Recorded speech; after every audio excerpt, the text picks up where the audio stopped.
আওয়ামী লীগ নিষিদ্ধের রোডম্যাপ না আসায় মার্চ টু যমুনা ঘোষণা। আওয়ামী লীগ নিষিদ্ধের বিষয়টি সুস্পষ্ট রোডম্যাপ না থাকায় মার্চ টু যমুনা ঘোষণা দিয়েছে জাতীয় নাগরিক পার্টি দক্ষিণাঞ্চলের মুখ্য সংগঠক হাসনাত আবদুল্লাহ। শাহবাগের গণজামায়াত থেকে শনিবার রাত 9:45টার দিকে হাসনাত আবদুল্লাহ এই ঘোষণা দেন।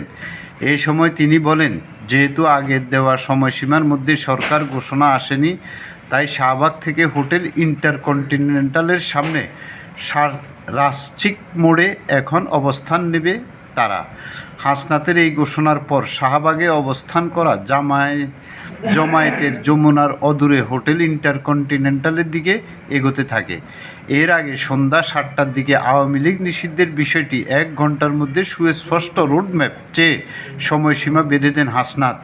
ওই সময় তিনি বলেছিলেন, 1 ঘন্টার মধ্যে পথ নকশা না পেলে মার্চ টু যমুনা অন্তর্বর্তী সরকারের প্রধান উপদেষ্টার বাসভবন ঘোষণা করা হবে।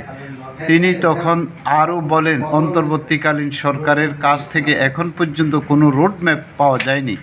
1 ঘন্টার মধ্যে যদি কোনো ধরনের